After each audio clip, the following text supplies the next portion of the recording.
Rasulullah Shallallahu Alaihi Wasallam pernah merasakan semua jenis penderitaan yang dialami umatnya. Namun tidak semua umatnya mampu menghadapi dan merasakan penderitaan beliau. Di usia beliau yang masih 6 tahun, Rasulullah menjadi yatim piatu. Ayah beliau wafat saat Rasulullah masih di dalam kandungan, dan ibunda beliau wafat di pangkuan Rasulullah sewaktu perjalanan pulang dari Madinah pada saat usia beliau 6 tahun. Rasulullah memiliki 7 orang anak, dan ke-6 anaknya meninggal pada saat beliau masih hidup.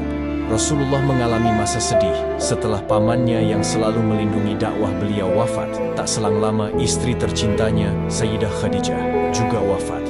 Rasulullah pernah dilempari isi perut domba oleh Utbah ketika beliau sedang sujud. Saking banyaknya kotoran itu, hingga baginda Nabi tak dapat mengangkat kepalanya dari sujud. Saat itu tidak ada sahabat yang berani menolong karena berada di tengah kekejaman kaum kafir Quraisy. Saat itu Fatimah langsung datang dan mengangkat kotoran tersebut dari tengkuk Rasulullah. Rasulullah kerap mengalami kesulitan harta. Beliau bahkan sering mengikat perutnya dengan kerikil untuk menahan lapar. Hal ini diketahui sahabat setelah mendengar deritan dari gesekan kerikil dengan perut kempis beliau ketika Rasulullah mengimami sholat.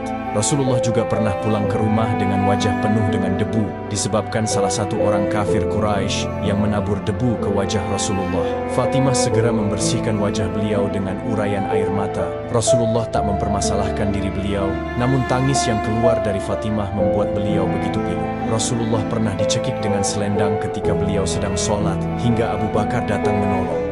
Rasulullah pernah diserang dan dikejar oleh orang-orang Taif. Di sepanjang jalan tak henti-hentinya mereka memaki dan melempari Rasulullah dengan berbagai benda yang mereka temukan, hingga kaki beliau terluka dan berdarah-darah. Seberat apapun masalah yang kalian hadapi, Rasulullah sudah pernah merasakannya.